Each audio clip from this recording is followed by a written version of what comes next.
passivo da escravidão, abolida há quase 130 anos, é mais que uma dívida. É um compromisso de toda a sociedade. E é sobre as desigualdades entre negros e brancos no processo educacional o nosso papo de hoje. Queria que você falasse, Jurema, sobre a sua mãe, como que ela te criou, qual era a profissão dela, qual era o lema dela. No meu caso, eu sou uma privilegiada, abençoada, porque foi dentro da minha casa que a minha mãe reconheceu, né? Ela dizia, minha filha é inteligente.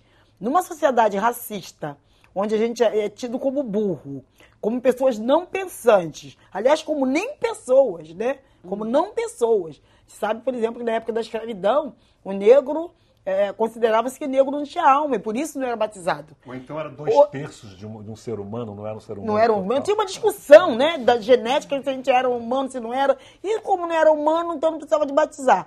Não tinha alma. E quando inventaram uma alma para nós, diziam que tínhamos uma alma branca. Não, fulano é um preto de alma branca. Né? Você lembra dessa história? Minha mãe sacou, ela falou, não, minha mãe falou bem, você é inteligente. Tão inteligente que resolve querer me dar volta. Olha aqui, garota. Você toma jeito, hein? Porque respeito é bom e eu gosto. Sua mãe é empregada doméstica. Empregada doméstica. Então, eu levo esse lema até hoje, vocês sabem disso. E a minha mãe, qual foi a sacação dela? Quando ela descobriu que eu era inteligente, todo mundo é, né? Só falta o estímulo. Não sou essência, mais do que ninguém. Minha mãe percebeu isso, ela falou assim, que eu não ia... Ela era empregada de forno e fogão. Minha mãe, assim, a comida dela maravilhosa, né? Aquela comida de você querer comer sempre mais.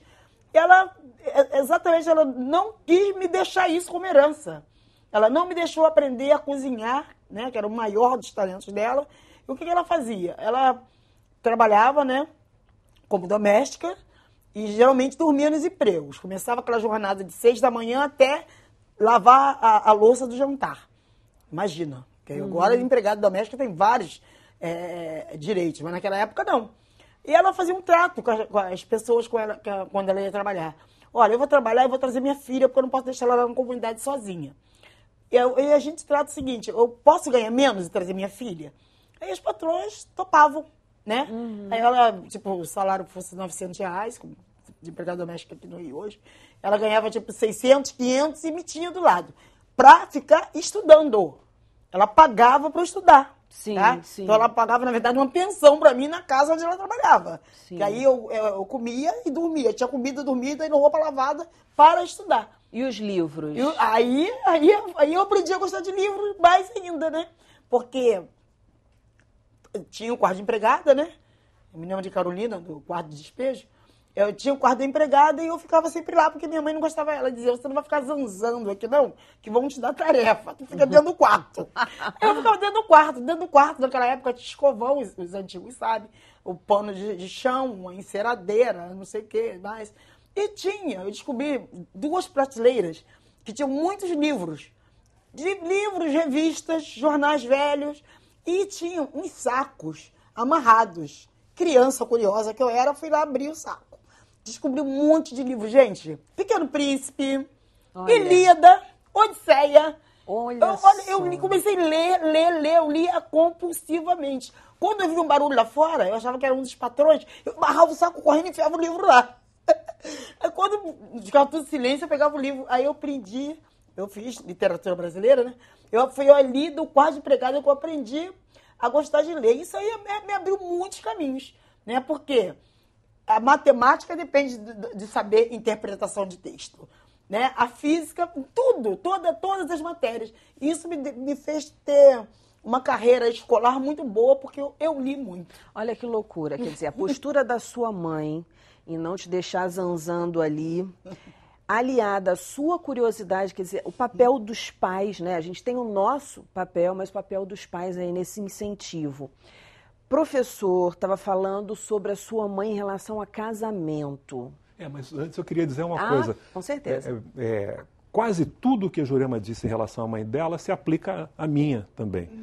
Então foi a mesma coisa, minha mãe dizia que eu tinha que ser alguém na vida, e a forma de ser alguém na vida era estudar, ela se esforçou. Eu tive a sorte de ela ter trabalhado com famílias, pessoas legais, pessoas boas. E a mesma, essa coisa de leitura que você... Eu me lembro de ter Tesouro da Juventude, que era uma coleção. Eu mergulhava naquilo, eu gostava daquilo e tinha esse incentivo. Né? Agora, minha mãe uma pessoa daquela época, uma pessoa que tinha tido uma formação que se dava naquela época, também me dizia, quando você crescer, você vai casar com uma mulher branca para melhorar a raça. Ora, isso é o que ela tinha aprendido, ela queria que eu tivesse o melhor, e essa era a visão que ela tinha do melhor. Para me livrar dessa injunção foi uma coisa difícil, que demorou algum tempo.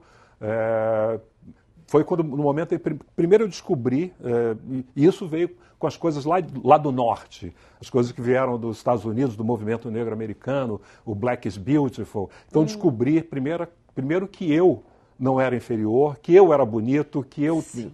E depois perceber que isso se estendia, eu tinha que entender isso coletivamente. E tinha que entender isso em relação à mulher negra. Que a mulher negra era o primeiro, que não significa absolutamente que fosse uma coisa exclusiva, que só pudesse ser assim. Mas que ela tinha que estar em primeiro lugar no meu radar. Né? Isso foi uma transformação muito, muito significativa. E essa sua busca também acabou libertando a sua mãe um pouco? Sim, com certeza. De início ela teve medo. Porque eu comecei no movimento negro na época de ditadura militar. Ela achava que aquilo pudesse me prejudicar. Aí, anos depois, separado no meu primeiro casamento, eu estou morando com ela, e eu ouço ela conversando no telefone com uma pessoa. E ela dizia assim, não, fulana, ela não é morena, não. Ela é negra igual a mim. Ou seja, ela tinha absorvido isso e ela se transformou bastante. Claro, uma convivência, né? Claro. E ela descobriu que aquilo não era ruim para mim, que eu, pelo contrário, que eu tinha avançado muito em relação a essa questão e que isso era uma coisa boa. Para mim foi uma grande vitória. E a gente não acredita a gente não diz que o professor aprende muito com o aluno, da mesma forma os pais aprendem com os filhos. Com certeza. Isso. Evasão escolar. Os negros ainda são maioria. E a Jurema, você estava falando um pouquinho, como é que acontece esse esquema na cabeça do estudante negro? Eu acho que mudou muito. Né? Nós temos leis que mudaram, a gente tem lei que criminalizou o racismo, tem uma lei 10.639, né? Nós temos muitas coisas, né? Já andamos, eu já estou 30 e poucos anos militante do movimento negro. Então, essa nossa discussão, por exemplo, os feriados que a gente conseguiu, o feriado de Zumbi, né? Tudo isso faz a escola discutir, né? Então, agora a escola não tem só o novembro para discutir. A escola discute, obrigatoriamente, deve discutir o ano inteiro a questão da contribuição do negro para a sociedade brasileira. Então, isso já melhorou bastante, né? Melhorou bastante do tempo em que eu fui criança. Mas ainda é um ambiente hostil, na medida em que está no papel uma coisa, está dentro do coração do professor, né? E dentro da ideologia do professor. Preparar uma aula, né? Que o aluno se sinta acolhido e que ele possa dar tudo dele, do bom e do melhor, ainda é uma coisa difícil. Né? Eu me lembro, sim, eu fui supervisora de escola, eu chegava na escola e os desenhos da parede eram tudo assim, porque eram capa de revista. E dificilmente você tem negro capa de revista.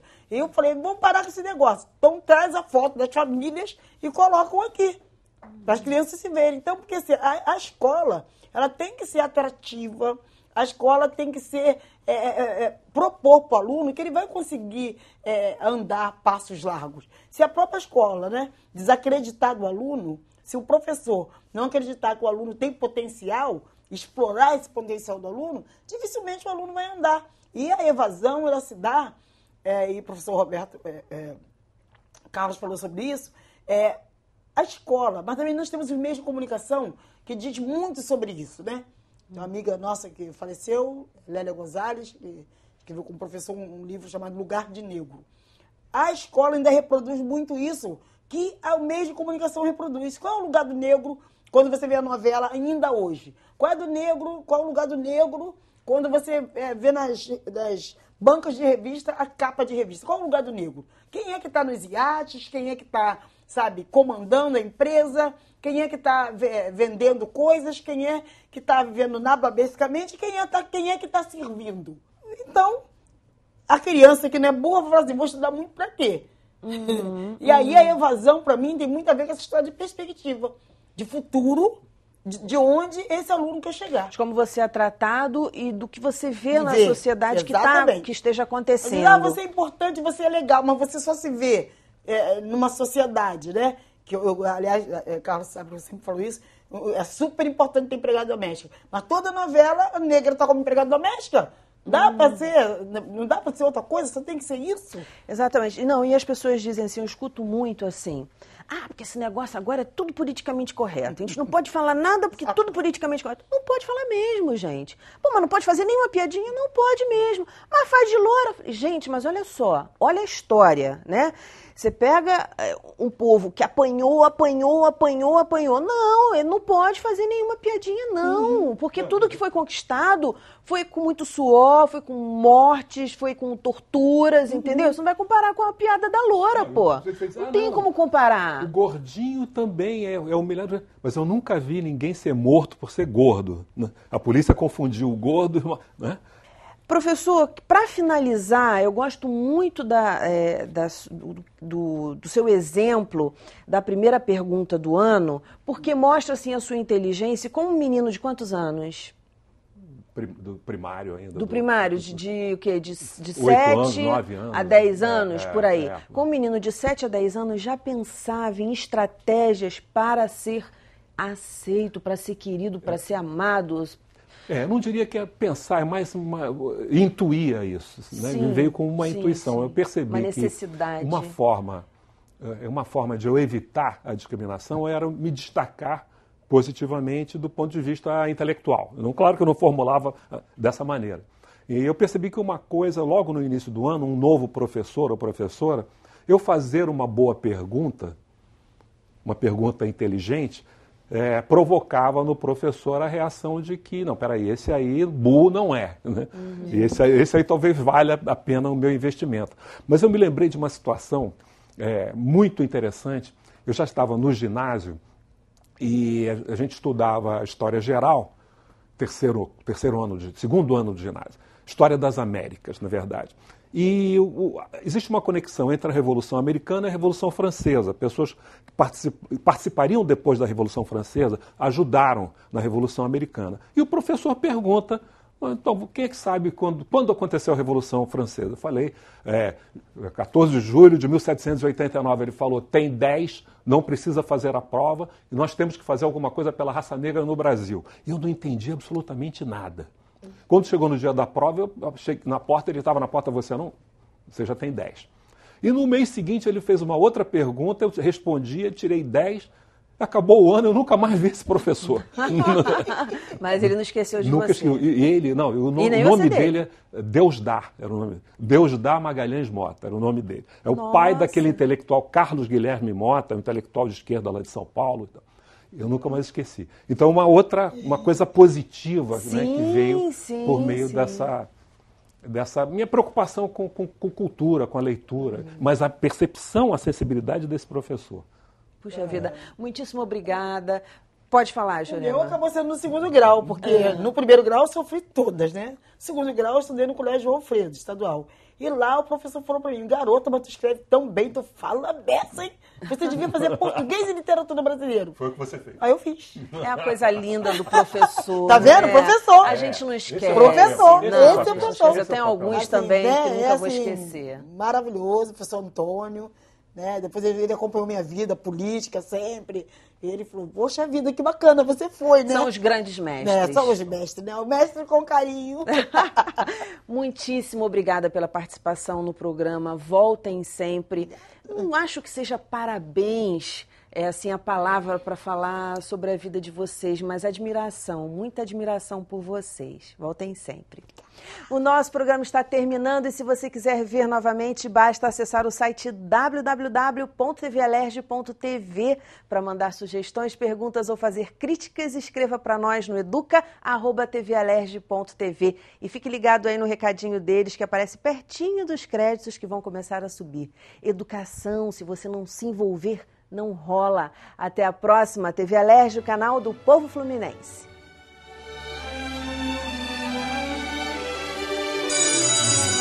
Eu quero ser médica, porque quando eu vou aos hospitais, eu vejo pessoas doentes. Aí eu não gosto de ver aquilo, eu gosto de ver pessoas correndo, felizes. Por isso que eu quero ser médica. Eu gosto de ler porque quando eu leio, parece que eu estou em outro mundo. E esse mundo é mais divertido, é mais calmo, é mais tranquilo para mim. Eu gosto muito de ler uma história que é Romeu e Julieta. E não gosto uma que é Bambi, um clássico da Disney.